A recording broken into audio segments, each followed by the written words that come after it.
Right, well, good afternoon once again and welcome everyone to this remote meeting of the Joint Staff Advisory Committee. For anybody who is watching, please do bear with us with any technical issues. I'm sure, touch wood, there won't be any going further. My name is Councillor Steve Holt and I am the chair of this committee and I have no declaration of interest to declare. I'd like to now invite councillors and staff group representatives to introduce themselves by confirming their names and also advising if they need to declare any interest in any item on the agenda. So I will start with the councillors and I will start with Councillor Collier. Thank you, Chair. I'm Councillor Chris Collier. I'm the lead member for People and Performance at Lewes District Council. Good afternoon once again. And I've got no interest to declare on the agenda. Thank you, Chair. Thank you, Councillor Collier. Councillor Lamb. Thank you, Chair. I'm Councillor Jane Lamb, Eastbourne Borough Council. I have no interest to declare. Thank you, Councillor Lamb. Councillor Linnington. Thank you, Chair. Councillor Isabel Newington, Conservative Group Leader on Lewes District Council, and I have no interest to declare. Thank you, Councillor. Councillor McCleary. Good afternoon, Chair. Councillor James McCleary. I'm the Leader of Lewes District Council and I have no interest to declare on today's agenda. Thank you, Councillor. And Councillor Swansborough. Good afternoon. I'm Colin Swansborough. I'm Councillor for Hampden Park in Eastbourne and I'm the lead member for Place Services and Special Projects in Eastbourne and I have nothing to declare. Thank you very much, Councillor Swansborough. Good news is we're further than we were before about 5-10 minutes ago. So thank you, everybody, for your patience. We now move on to the staff representatives, please. So I have Chris Earp. Thank you, Chair. Chris Earp. I'm here representing Unison. I'm the Treasurer with Unison, and I have nothing to declare. Thank you, Chris. And I have Dylan Kujur.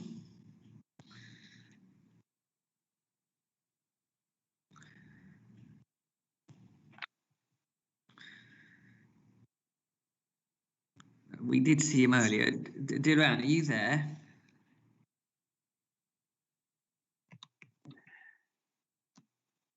Okay, can you hear me now? We can, yes, lovely. Right.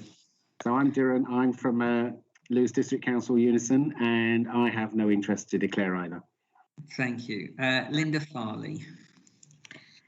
Thank you, Chair. I'm Linda Farley. I'm the Head of Customer First for Eastbourne and Lewes. I'm here representing the staff side this afternoon and nothing to declare.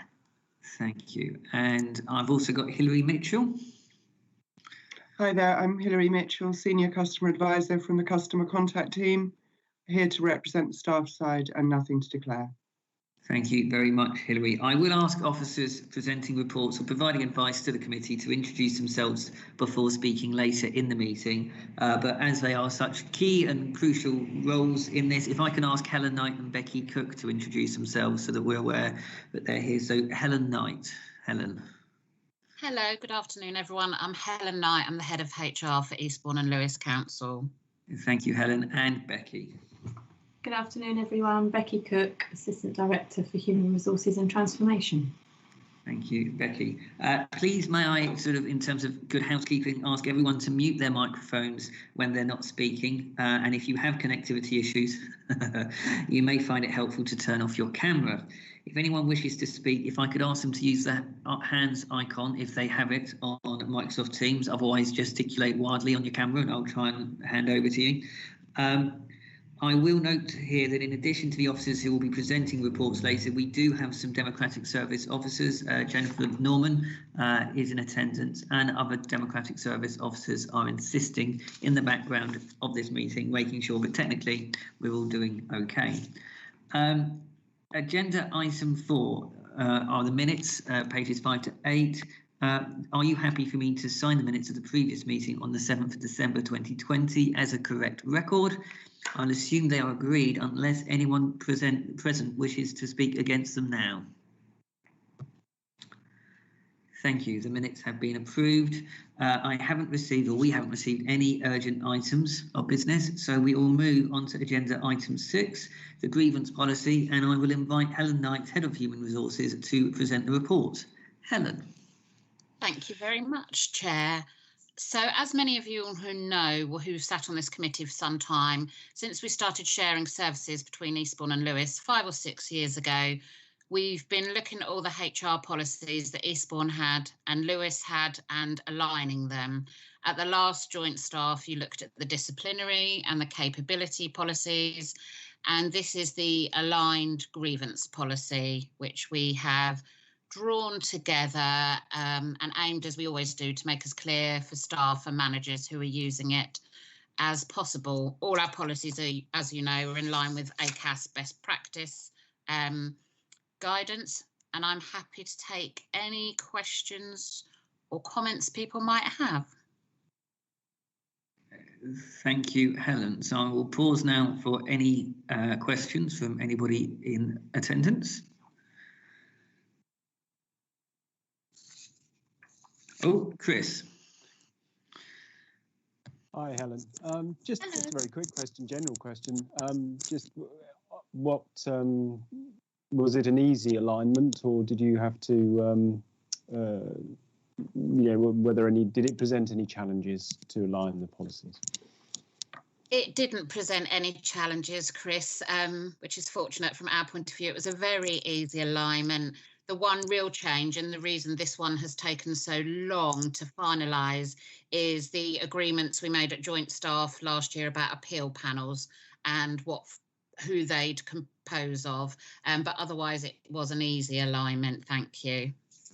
Thank you. Thank you, Chris. Hilary. Hi there. No, just to say that the staff side invited comments from the staff engagement group and the consultative forum on both policies, but had no feedback. So I can assume that that's all fine. Thank you, Hilary. Thank you, Hilary. Any other comments? I will pause for just a few secs or a few minutes. In which case, I think there's a general consensus here. So could I ask for a mover and a seconder? I'm happy to move if somebody else wishes to second. Councillor Collier. I saw your hand go up, so I'm assuming that's you saying that you're happy to second. Yeah, I'm happy to second, Chair. Thank you, Councillor Collier. I appreciate that. So having heard the discussion which has taken place, it seems we are agreed on the recommendations, which, to remind you, are that the proposed newly aligned policy be noted and that the head of HR be recommended to approve and implement the newly aligned grievance procedure. If there anyone here who wishes to dissent, perhaps you could indicate now. Thank you, in which case that is agreed. Thank you very much. Agenda item number 7 is the drugs and alcohol policy, pages 31 to 54. Again, if I could invite Helen Knight, Head of Human Resources, to present the report again for us. Thank you, Helen. Thank you. So again, this is a subject on which both councils had a previous policy, and we have looked to align that policy, but also you'll note from the report that we've been in discussion with staff and with Unison for some time now about including within the policy a routine monitoring programme. So within that, it enables us to provide support to staff who come forward and say that they feel they have a dependency or they have something which could impact on their work. And we've also taken the unusual step of publishing the draft policy to staff so that they could see what it would look like long in advance of, as it happened, this committee. So because there were so many questions, we felt the draft policy answered a number of questions. We've had a long period of informal and formal discussion with Unison over that. And I'm happy to say we've moved to a point recently where they're happy to support this. It is a policy that's already in place at CESL, which is South East Environmental Services, because when we transferred those staff in from Kia, they were already under such a programme. So it's been helpful. We've been able to see it in operation. We've been able to see how it works. And our proposal would be to expand that to the rest of the council, as you can see, on the basis for safety critical and when we have cause, so with cause testing. I appreciate there's a lot of information in the report and the policy, and it is something different to what we're used to. So I'm happy to take any questions there might be on this.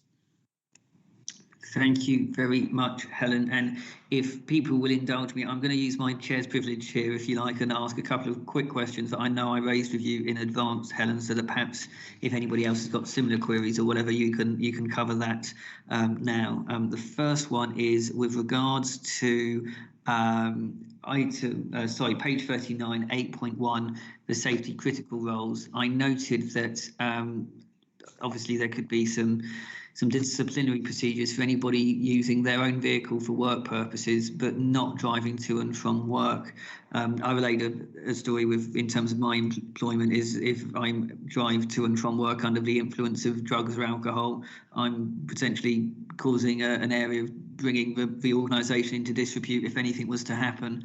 So is there anything further that sort of is being considered with regards to that, Helen? Yes, that's a really interesting point. Thank you, Chair. My proposal would be, depending on the discussion we have here, to remove those words, not driving to and from work, because I think it will depend on the circumstances.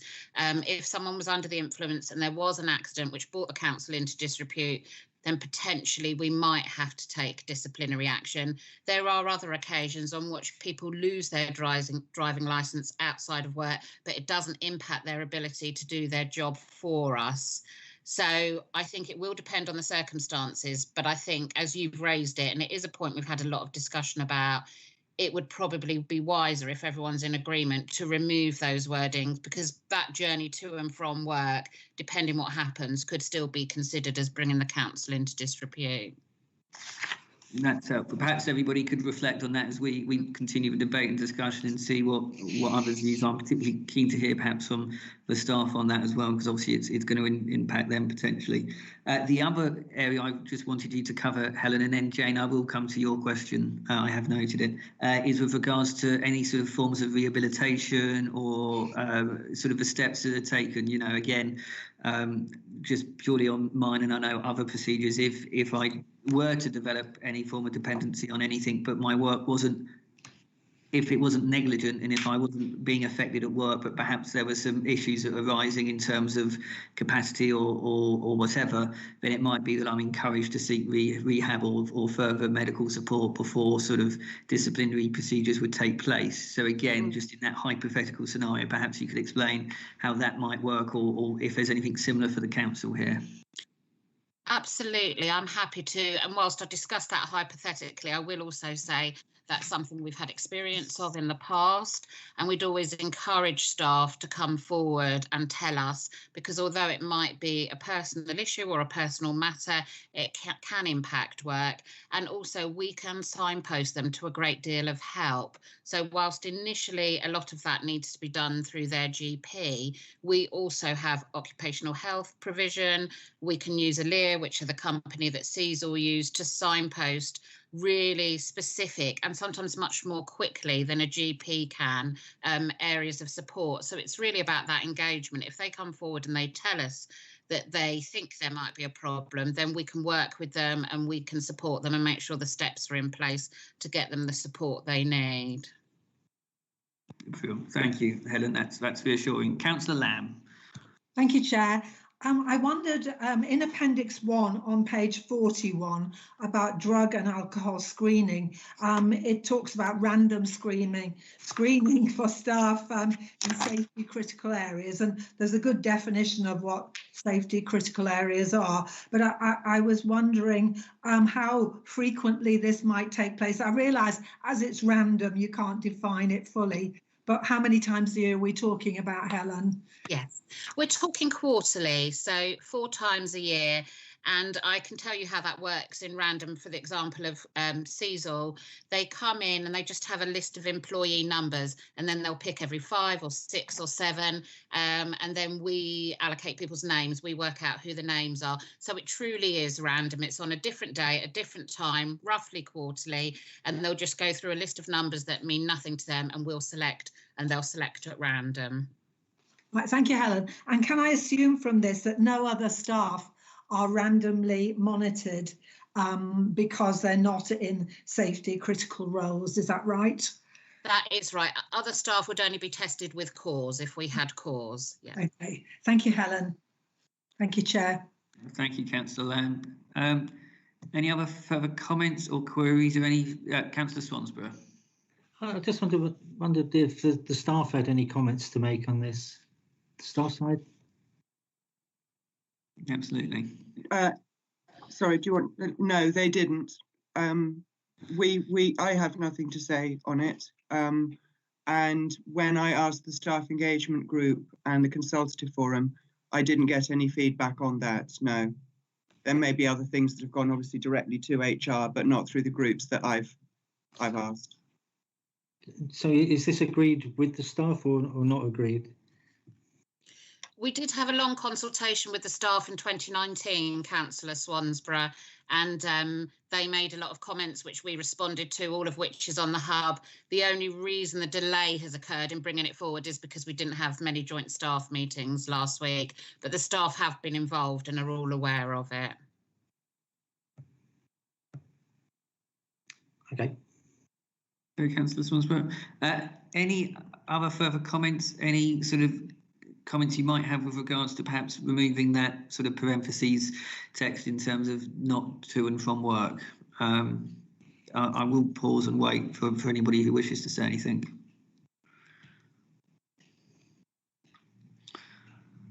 Okay, in that case, I'm going to suggest that, again, that we propose, I'm happy to move the officer recommendations that the proposed newly aligned policy be noted and that the head of HR be recommended to approve and implement the newly aligned policy, including the proposed monitoring programme.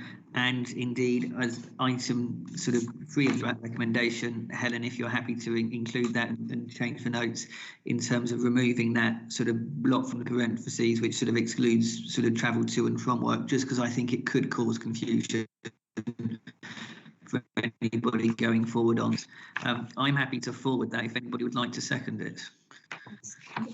Councillor Lamb, I see your hand's gone up and your hand's still up, so I'm going to assume that that's the second, and I've seen you nod, so that's great. Thank you very much. Again, having heard the discussion, there doesn't seem to be too much dissent there, so what I would say is that we are agreed on recommendations, but if anyone does dissent, perhaps they would indicate now. Okay, in that case, that is agreed. We now move on to item 8 of the agenda, which is the exclusion of the press and public. Under section 100A of the Local Government Act 1972, we exclude the public and press from the meeting during the discussions of items 9, 10, 11 and 12 on this agenda, as there are likely to be disclosures of exempt information as defined in paragraphs 1, 2 and 4 of Part 1 of Schedule 12A of the Act. So again, can I ask for somebody to join me in seconding that? I'm happy to propose. Councillor Swansborough, thank you very much. Is that agreed? Is there any comments of dissent? Wonderful. In that case, we will now close the public part of the meeting. Thank you for anybody who has been watching online.